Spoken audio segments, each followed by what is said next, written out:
ಮಂತ್ರಾಲಯದಲ್ಲಿ 353ನೇ ಆರಾಧನಾ ಮಹೋತ್ಸವದ ಸಂಭ್ರಮ ಮನೆ ಮಾಡಿದೆ. ಇವತ್ತು ಪ್ರಮುಖ ಘಟ್ಟ ಉತ್ತರ ಆರಾಧನೆ ಸಂಭ್ರಮ. ಇವತ್ತು ಕೂಡ ಮಹಾರಥೋತ್ಸವ ಕೂಡ ಜರುಗ್ತಾ ಇರತಕ್ಕಂಥದ್ದು. ಈ ಒಂದು ಮಹಾರಥೋತ್ಸವದ ವೇಳೆ ಆಕರ್ಷಣೆಯ ಕೇಂದ್ರ ಅಂತ ಹೇಳಿದ್ರೆ ಹೆಲಿಕಾಪ್ಟರ್ ಮೂಲಕವಾಗಿ ರಾಯರ ಮೂಲ ಬೃಂದಾವನ ಮತ್ತು ಅಲ್ಲಿ ಸೇರಿರ್ತಕ್ಕಂಥ ಭಕ್ತರ ಮೇಲೆ ಪುಷ್ಪವೃಷ್ಟಿಯನ್ನು ಮಾಡ್ತಕ್ಕಂಥದ್ದು. ಅದನ್ನು ವಿಶೇಷವಾಗಿ ಬೆಂಗಳೂರಿನ ಉದ್ಯಮಿ ಓರ್ವರು ಕೂಡ ಹೆಲಿಕಾಪ್ಟರ್ ಮೂಲಕ ಸೇವೆಯನ್ನು ನೀಡುವ ಮೂಲಕ ಭಕ್ತರಿಗೆ ಮತ್ತು ರಾಯರ ಮೂಲ ಬೃಂದಾವನಕ್ಕೆ ಪುಷ್ಪವೃಷ್ಟಿಯನ್ನು ಮಾಡ್ತಾರೆ. ಸದ್ಯ ನೀವು ದೃಶ್ಯಗಳಲ್ಲಿ ಗಮನಿಸ್ತಾ ಹೋಗ್ಬೋದು. ಈಗಾಗಲೇ ಮಂತ್ರಾಲಯದಲ್ಲಿ ಕೂಡ ಈ ಒಂದು ಹೆಲಿಕಾಪ್ಟರ್ ಕೂಡ ಈಗಾಗಲೇ ಲ್ಯಾಂಡ್ ಆಗಿರ್ತಕ್ಕಂಥದ್ದು, ಬೆಳಗ್ಗೆ ಕೂಡ ಲ್ಯಾಂಡ್ ಆಗಿರ್ತಕ್ಕಂಥದ್ದು. ಅದಕ್ಕೆ ಬೇಕಾಗಿರ್ತಕ್ಕಂಥ ಎಲ್ಲ ಸಿದ್ಧತೆಗಳನ್ನು ಕೂಡ ಈಗಾಗಲೇ ಉದ್ಯಮಿಗಳು ಕೂಡ ಮಾಡ್ಕೊಂಡಿರ್ತಕ್ಕಂಥದ್ದು. ಪ್ರತಿ ವರ್ಷ ತಮಗೆ ಆದಂಥ ರೀತಿಯಲ್ಲಿ ಕೂಡ ಹೆಲಿಕಾಪ್ಟರ್ ಮೂಲಕವಾಗಿ ಸೇವೆಯನ್ನು ಸಲ್ಲಿಸಿರ್ತಕ್ಕಂಥ ಉದ್ಯಮಿ ಇವರು. ಅವರನ್ನು ಕೂಡ ನಾನು ಮಾತಾಡಿಸ್ತಾ ಹೋಗ್ತೇನೆ. ಸರ್, ಇದು ಪ್ರಮುಖ ಎಷ್ಟು ವರ್ಷಗಳಿಂದ ಈ ಸೇವೆಯನ್ನು ತಾವು ಮಾಡ್ತಾ ಬರ್ತಾ ಇದ್ದೀವಿ? ಸುಮಾರು ಒಂದು 9ರಿಂದ 10-12 ವರ್ಷದಿಂದ ಮಾಡ್ತಾಯಿದ್ದೀವಿ ಸರ್. ಭಾಳ ಅದ್ಭುತವಾದ ಒಂದು ನಮಗೆ ಖುಷಿ ತರುವಂಥದ್ದು ಒಂದು ಯಾಕಂದರೆ ಆರಾಧನೆ ಟೈಮಲ್ಲಿ ಎಸ್ಪೆಷಲಿ ಉತ್ತರಾಧನೆ ಸಹ ಜನ ಜಾಸ್ತಿ ಬರ್ತಾರೆ. ಅವತ್ತು ನಮ್ಮ ರಥೋತ್ಸವ ಇರುತ್ತೆ. ಮತ್ತು ಅವತ್ತು ಸ್ವಾಮಿಗಳು ಅಲ್ಲಿ ರಥೋತ್ಸವ ಚಾಲನೆ ಮಾಡಿ ಆ ರಥೋತ್ಸವದ ಮೇಲೆ ಕೂಡ ನಾವು ಹೂ ಹಾಕುವಂಥ ಒಂದು ಪ್ರಯತ್ನವನ್ನು ಮಾಡಿದ್ದೀವಿ. ವರ್ಷ ಈಗ ನಾವು ಎಲ್ಲ ನೋಡಿದ್ದೀವಿ. ಮಂತ್ರಾಲಯದ ಮುಂದಿನ ಕಾರಿಡಾರ್ ಎಷ್ಟು ಮುಂಚೆ 30 ಅಡಿ ಇತ್ತು, ಇವಾಗ ಆಲ್ಮೋಸ್ಟ್ 120 ಅಡಿ ಮಾಡಿದ್ದಾರೆ ಅದನ್ನು. ಸೊ ಆ ಕಾರಿಡಾರಲ್ಲಿ ಜನ ನೋಡಲಿಕ್ಕೆ ಮತ್ತು ತುಂಬ ಆನಂದವಾಗಿರ್ತದೆ. ಹಾಗಾಗಿ ಸ್ವಾಮಿಗಳ ಒಂದು ಇಚ್ಛೆ, ಸ್ವಾಮಿಗಳು ಏನು ಹೇಳ್ತಾರೋ ಅದಕ್ಕೆ ನಾವು ಯಾವತ್ತೂ ಇಲ್ಲ ಅಂತೇಳಿಲ್ಲ. ಮತ್ತು ಅನೇಕ ಡೆವಲಪ್ಮೆಂಟ್ ಮಾಡಿದ್ದಾರೆ ನಮ್ಮ ಗುರುಗಳು. ಕಾನ್ಸೆಪ್ಟ್ ತಮ್ಮ ತಲೆಗೆ ಯಾವ ಥರ ಬಂತು ಸರ್? ಇದು ಏನಾಗ್ತಾಯಿತ್ತು ಅಂದರೆ, ಬೇರೆ ಟೈಮಲ್ಲೆಲ್ಲ ಎಲ್ಲೇ ಒಂದು ಒಳ್ಳೆ ಕಾರ್ಯಕ್ರಮ ಆದಾಗ ಒಬ್ಬೊಬ್ಬರು ಒಂಥರ ಅಂದ್ಕೊಳ್ತಾರೆ, ನಾನು ಅದು ಮಾಡ್ತೀನಿ ಇದು ಮಾಡ್ತೀನಿ. ನಾನು ನಮ್ಮ ಸ್ವಾಮಿಗಳೇ ಇದೊಂದು ಐಡಿಯಾ ಕೊಟ್ಟಾಗ ಸ್ವಾಮಿಗಳು ಖಂಡಿತ ಮಾಡೋಣ ರೀ, ಅವಶ್ಯವಾಗಿ ಮಾಡೋಣ ಅಂದರು. ಹಾಗಾಗಿ ಫಸ್ಟ್ ಇಯರ್ ಮಾಡಿದಾಗ ನಮಗೂ ಸ್ವಲ್ಪ ಇದಿತ್ತು, ಏನಾಗುತ್ತೆ ಏನು ಅಂತ. ಸೊ ಜನ ಯಾವ ಥರ ಸ್ಪಂದಿಸ್ತಾರೆ ಹಾಗೆ ಹೀಗೆ ಅಂತ. ಬಟ್ ಇದನ್ನು ತುಂಬ ಚೆನ್ನಾಗಿ ಸ್ಪಂದಿಸಿದ್ದಾರೆ. ಇದು ಪ್ರತಿ ಇಯರು ಕಾರ್ಯಕ್ರಮ ಇದಲ್ಲದೆ ನಮ್ಮ ಡೆವಲಪ್ಮೆಂಟ್ ನೋಡ್ಕೊಂಡು ಹೋಗ್ಲಿಕ್ಕೆ ಕೂಡ ಇದು ತುಂಬ ಒಳ್ಳೆಯ ಇದು. ಸೊ ಬರೋ ವರ್ಷದಲ್ಲಿ ಇನ್ನೂ ಬೇರೆ ಬೇರೆ ಥರ ನಾವು ಇದನ್ನು ಒಂದು ಪಿಲ್ಗ್ರಿಮೇಜ್ ಥರ ಮಾಡಬೇಕು ಅಂತ ನಮ್ಮ ಸುಮಾರು ಜನ ಸ್ನೇಹಿತರು ಎಲ್ಲ ಹೇಳಿದ್ದಾರೆ.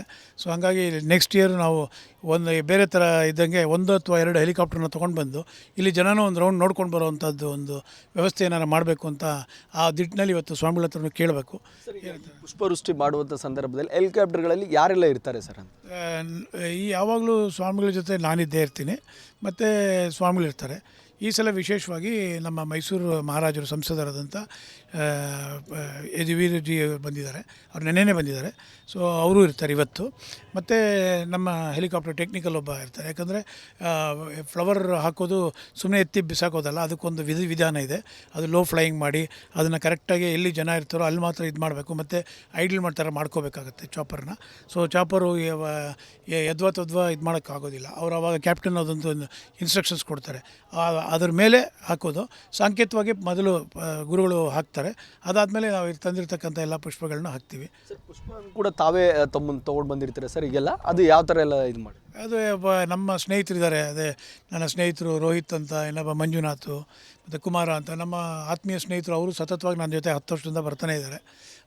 ಅವರು ಬಂದು ನೆನ್ನೆನೇ ಬಂದಿದ್ದಾರೆ. ಅವರು ವಿತ್ ಫ್ಲವರ್ಸ್ ಅವ್ರು ಬಂದಿದ್ದಾರೆ. ಆ ಫ್ಲವರ್ಸ್ನ ಅವ್ರು ತೊಗೊಂಡು ಬಂದು ಹಾಕಿ ನಾವು ಅವ್ರು ಬೈ ರೋಡ್ ಬಂದಿದ್ದಾರೆ. ಅವರು ಎಲ್ಲ ಕಂಪ್ಲೀಟ್, ಯಾಕಂದರೆ ಫ್ಲವರ್ಸ್ನ ನೀಟಾಗಿ ಕ್ಲೀನ್ ಮಾಡ್ಕೋಬೇಕಾಗತ್ತೆ. ಸುಮ್ಮನೆ ಎದ್ವತ್ತದ ಬಿಸಾಕೋಕ್ಕಾಗಲ್ಲ. ಅದಕ್ಕೊಂದು ವಿಧಿವಿಧಾನದಲ್ಲಿ ನೀಟಾಗಿ ಇಟ್ಕೊಂಡು ಮಾಡಿದ್ದಾರೆ, ರೆಡಿ ಮಾಡಿದ್ದಾರೆ. ಇದು ಸುಮಾರು 11:30ಯಿಂದ 12 ಗಂಟೆಗೆ ಅಂತ ಗುರುಗಳು ಹೇಳಿದ್ದಾರೆ. ಈಗ ದೇವಸ್ಥಾನಕ್ಕೆ ಹೋಗಿ ನೋಡಿದ ಮೇಲೆ ಗೊತ್ತಾಗುತ್ತೆ. ಸರ್, ಇದು ಪ್ರಮುಖವಾಗಿ ಎಷ್ಟು ಖರ್ಚಾಗ್ಬೋದು ಸರ್ ತಮ್ಮ ಅಂದಾಜು?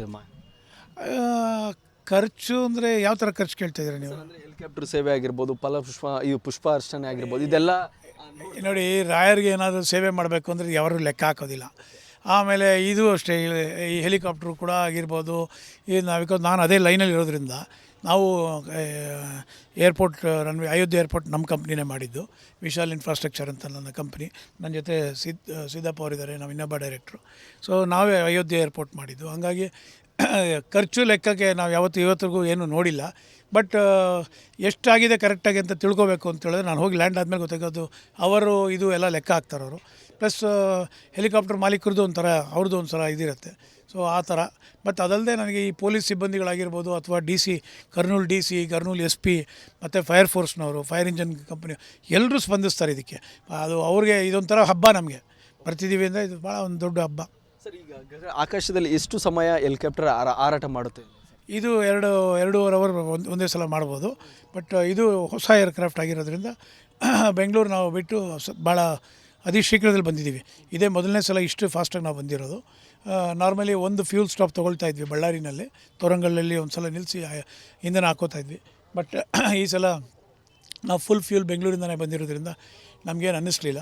ಸೊ 1 hour 27 minutesಲ್ಲಿ ಬಂದಿದ್ದೀವಿ ಇವತ್ತು. ಸರ್, ಪ್ರತಿ ವರ್ಷ 10-11 ವರ್ಷಗಳಿಂದ ನೀವು ಹೆಲಿಕಾಪ್ಟರ್ನಲ್ಲಿ ಹಾರಾಟವನ್ನು ಮಾಡ್ತಾ ಇದ್ದೀರಾ. ಮಂತ್ರಾಲಯದಲ್ಲಿ ಮೇಲೆ ಹಾರಾಟ ಮಾಡಿದಂಥ ಸಂದರ್ಭದಲ್ಲಿ ಮಂತ್ರಾಲಯ ಯಾವ ಥರ ಕಾಣುತ್ತೆ ಸರ್ ನಿಮ್ಮ ಮಾತು ಪ್ರಕಾರ? ಮಂತ್ರಾಲಯ ಯಾವ ಥರ ಕಾಣಿಸುತ್ತೆ ಅಂದರೆ ವರ್ಷಕ್ಕೆ ಪ್ರತಿ ವರ್ಷ ಬಂದಾಗೆಲ್ಲ ಮಂತ್ರಾಲಯ ಡಿಫ್ರೆಂಟಾಗಿ ಕಾಣಿಸುತ್ತೆ. ಇವಾಗ ನೀವು ನೋಡಿದ್ರೆ ಮಂತ್ರಾಲಯ ಲಾಸ್ಟ್ ಟೈಮ್ ನೋಡಿದ್ರೆ ಈ ಕಾಂಪೌಂಡ್ ವಾಲ್ ಇರಲಿಲ್ಲ, ಈ ಸಲ ಸ್ವಾಮಿಗಳು ಕಾಂಪೌಂಡ್ ವಾಲ್ ಮಾಡಿ ಎಷ್ಟು ವಿಶಾಲವಾಗಿ ಜಾಗ ಮಾಡಿದ್ದಾರೆ. ಮತ್ತು ಎರಡನೇದು, ನೀವು ಅಲ್ಲಿ ಒಳಗಡೆ ಹೋಗ್ತಾ ಇದ್ದಂಗೆ ಅದು ಸಿಕ್ಕಾಪಟ್ಟೆ ಗ್ರೀನರಿ, ಅಂದರೆ ಹಸಿರು, ತುಂಬ ಹಸಿರು ಕಾಣಿಸುತ್ತೆ. ವರ್ಷ ನಾವು ನೋಡ್ತಾ ಇದ್ದರೆ ಅಷ್ಟೊಂದು ಹಸಿರು ಕಾಣಿಸುತ್ತೆ. ಮತ್ತು ರೋಡ್ಗಳಲ್ಲಿ ಮತ್ತು ಅಲ್ಲಿ ರಂಗೋಲಿ, ಆ ಕಾರಿಡಾರ್ ಏನು 30 ಅಡಿ ಇರೋದನ್ನ 120 ಅಡಿ ಮಾಡಿದಾರಲ್ಲ, ಭಾಳ ಅದ್ಭುತವಾಗಿ ಕಾಣಿಸುತ್ತೆ. ಮತ್ತು ಆ ಮುಂದ್ಗಡೆ ಮಾಡಿರ್ತಕ್ಕಂಥ ಇದು ಆರ್ಚು, ಅವೆಲ್ಲ ಭಾಳ ಅದ್ಭುತವಾಗಿ ಕಾಣಿಸುತ್ತೆ. ಅದು ನೋಡೋರ ಕಣ್ಣಿಗೆ ತುಂಬ ಇದಾಗಿರುತ್ತೆ. ಇನ್ಫ್ಯಾಕ್ಟ್ ನಮ್ಮ ಜೊತೆ ನಮ್ಮ ಮಂತ್ರಾಲಯದ ಫೋಟೋಗ್ರಾಫರು ಬಂದಾಗ ಅದನ್ನು ಪ್ರೆಸ್ಸು ಕೂಡ ರಿಲೀಸ್ ಮಾಡ್ತಾರೆ. ಪ್ರತಿ ವರ್ಷ ಒಂದು ವಿಡಿಯೋ ಕೂಡ ಬೈಟ್ ಮಾಡಿ ರಿಲೀಸ್ ಮಾಡ್ತಾರೆ ನಮ್ಮ PRO ಸೆಕ್ಷನಿಂದ. ಸೊ ಅದರಲ್ಲಿ ನೀವು ತಾವೆಲ್ಲ ನೋಡ್ಬೋದು, ಅದು ಭಾಳ ಹತ್ರದಲ್ಲಿ ವಿಡಿಯೋ ರೆಕಾರ್ಡ್ ಮಾಡ್ತಾರೆ. ಸೊ ಭಾಳ ಅದ್ಭುತವಾಗಿರುತ್ತೆ ಸರ್. ಇದಿಷ್ಟು ಉದ್ಯಮಿಯಾಗಿರ್ತಂಥ ಕಿರಣ್ ಕುರ್ಮಾರ್ ಅವರ ಮಾತಾಗಿರ್ತಕ್ಕಂಥದ್ದು. ಕ್ಯಾಮ್ರಾ ಪರ್ಸನ್ ರವಿಕುಮಾರ್ ಎಂ ಜೊತೆ ನಾಗರಾಜ್, ವಿಸ್ತಾರ ನ್ಯೂಸ್, ರಾಯಚೂರು. ಅನುಕ್ಷಣದ ಸುದ್ದಿಗಳಿಗಾಗಿ ವಿಸ್ತಾರ ನ್ಯೂಸ್ ಯೂಟ್ಯೂಬ್ ಚಾನೆಲ್ ಸಬ್ಸ್ಕ್ರೈಬ್ ಮಾಡಿ. ಹೊಸ ಸುದ್ದಿಗಳ ನೋಟಿಫಿಕೇಶನ್ಗಾಗಿ ಬೆಲ್ ಐಕಾನ್ ಕ್ಲಿಕ್ ಮಾಡಿ. ಲೇಟೆಸ್ಟ್ ಅಪ್ಡೇಟ್ಸ್ಗಾಗಿ www.vistaranews.com ವೆಬ್ಸೈಟ್ಗೆ ವಿಸಿಟ್ ಮಾಡಿ. ಅಂಗೈಯಲ್ಲೇ ಜಗತ್ತಿನ ಸುದ್ದಿ ತಿಳಿಯಲು ವಿಸ್ತಾರ ನ್ಯೂಸ್ ಕನ್ನಡ ಆಪ್ ಡೌನ್ಲೋಡ್ ಮಾಡಿ.